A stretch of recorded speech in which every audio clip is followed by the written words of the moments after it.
Hello students, this is Parveen. Welcome back to my YouTube channel. First of all, I want to inform you that I could not post videos just because of busy schedule. From now onwards, I'll try to upload videos regularly. Moreover, if you want to join our online or offline courses, you can text us on the number given in the description. For full course, the fee is 4,000 only. So don't miss the boat and join today as soon as possible. The things that are included in this are mentioned on the screen. You can see. So let's jump directly to our today's video, which is on how to make introduction using compound complex sentence. If you want separate video on compound sentence, that how we can form. So make sure to drop a comment in the comment section. Let's get started. Okay, सबसे पहले statement देखिए.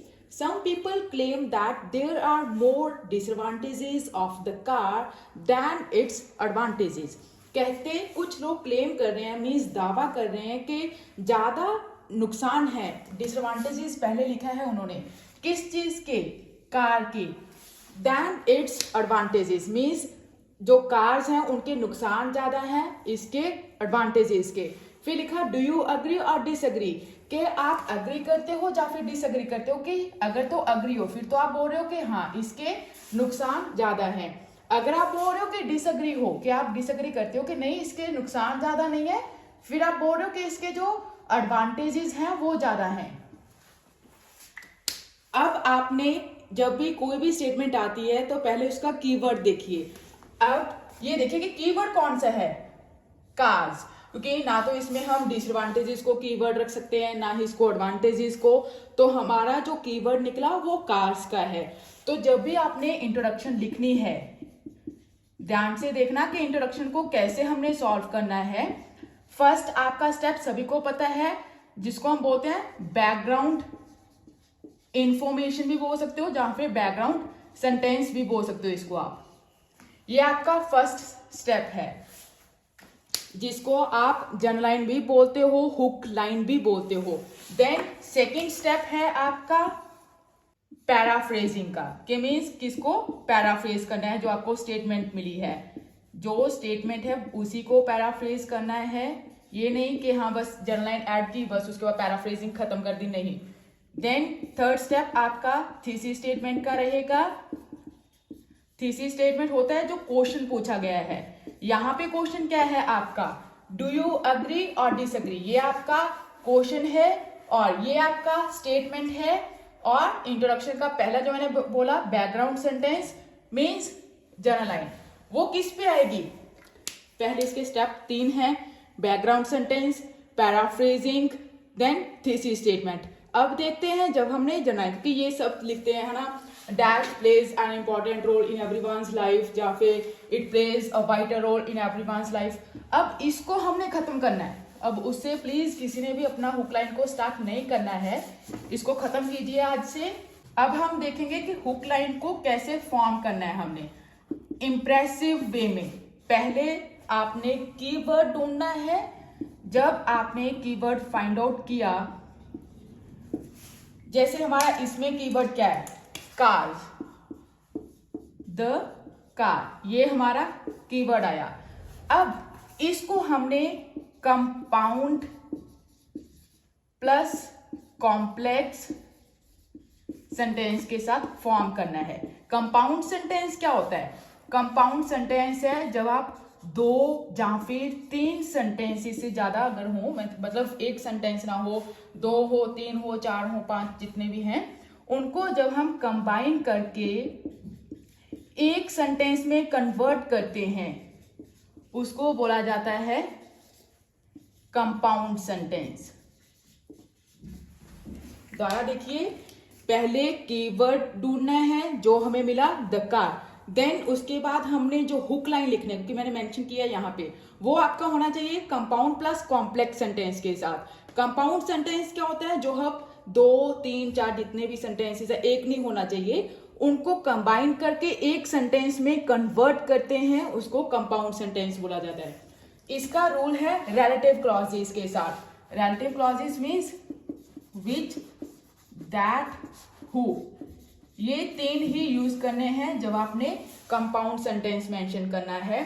विच और date तो आपको पता ही है, विच हमेशा ही non living things के साथ लगेगा।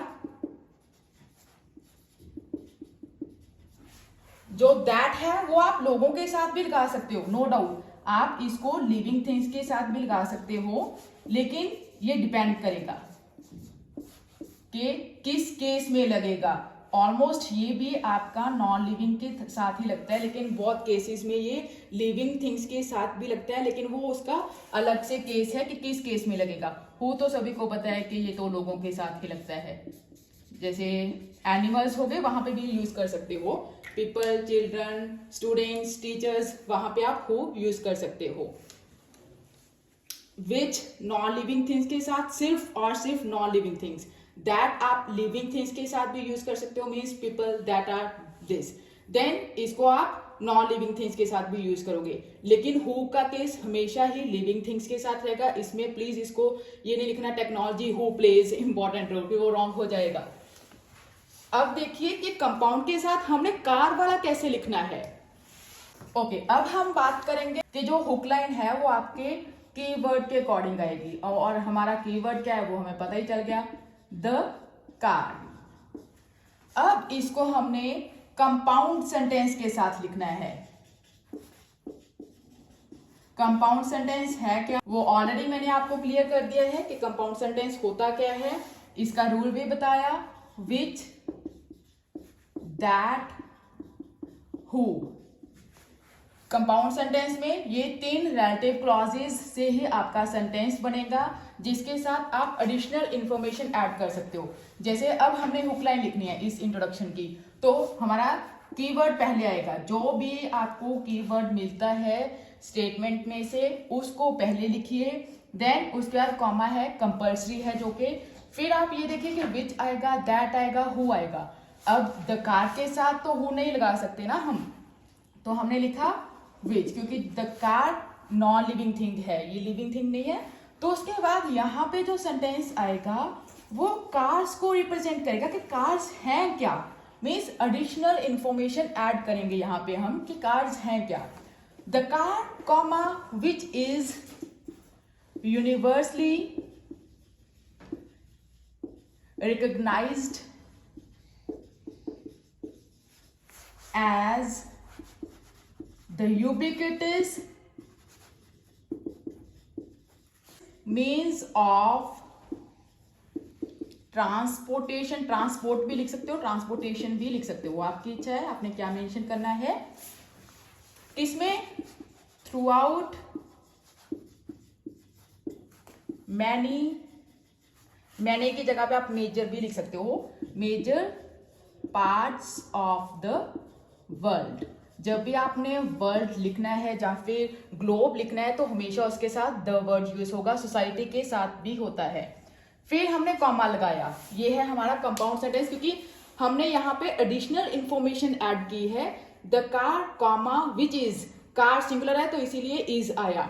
Is universally recognised as the ubiquitous, means जो चीज हमें हर एक जगह पे अवेलेबल होता है, मीन्स एवरीवेयर आप बोलते हो ना। इसको आप पॉपुलर कॉमन भी लिख सकते हो, अगर किसी ने यूज करना है, फेमस, पॉपुलर, कॉमन लिख सकते हो। कार्स जो कि यूनिवर्सली मीन्स पूरे वर्ल्ड में रिकॉग्नाइज की गई हैं कि ये एक पॉपुलर मीन है ट्रांसपोर्टेशन का, कहाँ पे, वर्ल्ड के जो काफी सारे पार्ट्स हैं, ये एडिशनल इंफॉर्मेशन है।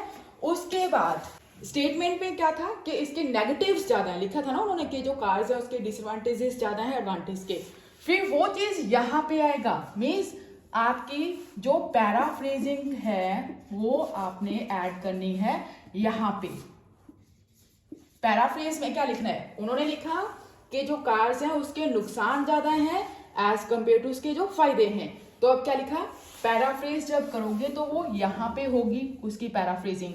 ये तो हमने एडिशनल इंफॉर्मेशन ऐड की है, आपकी इच्छा, आपने जो भी ऐड करना कर सकते हो। फिर लिखा इज वाइडली रिकॉग्नाइज्ड, लिखा तो एक्नॉलेज्ड वर्ड यूज कर लेते हैं यहाँ पे। इज वाइड, क्योंकि द कार है इसीलिए, अगर कार्स लिखा होता तो कोई बात नहीं थी, फिर तो हम आर लिख सकते थे। Is widely acknowledged to inflict, inflict means होता है कॉज करना, क्रिएट करना, प्रोड्यूस करना जिसको आप बोलते हो, क्रिएट वर्ड भी यूज कर सकते हो। मोर, मोर को आप सिग्निफिकेंट वर्ड भी यूज कर सकते हो, सिग्निफिकेंट, एनवायरमेंटल,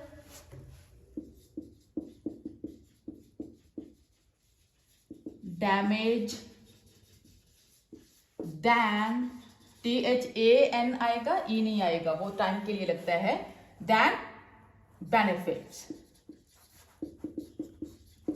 ये है आपकी पूरी इंट्रोडक्शन। लेकिन अभी थीसिस आपका पेंडिंग है क्योंकि वो अग्री डिसएग्री का है, अभी मेंशन नहीं किया, क्वेश्चन हमने नहीं लिखा। अब देखिए दोबारा से, ये आपका जनरल लाइन भी होगा क्योंकि आप लिखते हो ना कि the car is very popular means of transportation, आप ऐसा लिखते हो, उसको आप कंपाउंड सेंटेंस के साथ मेंशन कीजिए। द कार कॉमा फिर relative clause which is universally recognised as the ubiquitous, popular लिख सकते हो, कॉमन लिख सकते हो, मीन्स को, modes, methods of transportation throughout many parts of the world, comma, ये एडिशनल इंफॉर्मेशन हुई। देन उसके बाद फिर यहाँ पे आपकी पैराफ्रेजिंग, कॉमे के बाद आएगी कॉमा, दोनों साइड कंपल्सरी है जब आप कंपाउंड सेंटेंस लिखोगे। फिर लिखा जब paraphrasing I, is widely acknowledged, कि ये चीज अंडरस्टैंड की गई है, टू इन्फ्लिक्ट मीन्स कॉज करती है क्या चीज को, ज्यादा एनवायरमेंटल डैमेज, एनवायरमेंटल आएगा, एनवायरमेंट नहीं आएगा, एनवायरमेंटल डैमेज, या फिर हार्म भी लिख सकते हो, दैट बेनिफिट्स। आपकी स्टेटमेंट यही बोल रही है ना कि ज्यादा डैमेज पहुंच जाती है, तो सेम हमने यहाँ पे लिखा। फिर उसके बाद आपका क्वेश्चन का जवाब आएगा कि थीसिस स्टेटमेंट जिसको आप बोलते हो कि अग्री करता हूं या डिसअग्री, वो आप अलग से उसका लेक्चर देख लेना थीसिस स्टेटमेंट का। जैसे आपने लिखा आई कॉमा हाउएवर कॉमा अग्री, अगर अग्री करते हो तो अग्री आ जाएगा, agree with the statement. Given statement लिखना है तो गिवन स्टेटमेंट लिख दो, अफॉरमेंशन्ड स्टेटमेंट लिखना है, कुछ भी जो भी आपकी इच्छा। ओपिनियन लिखना है, ओपिनियन लिख दो, पर्सपेक्टिव लिख दो।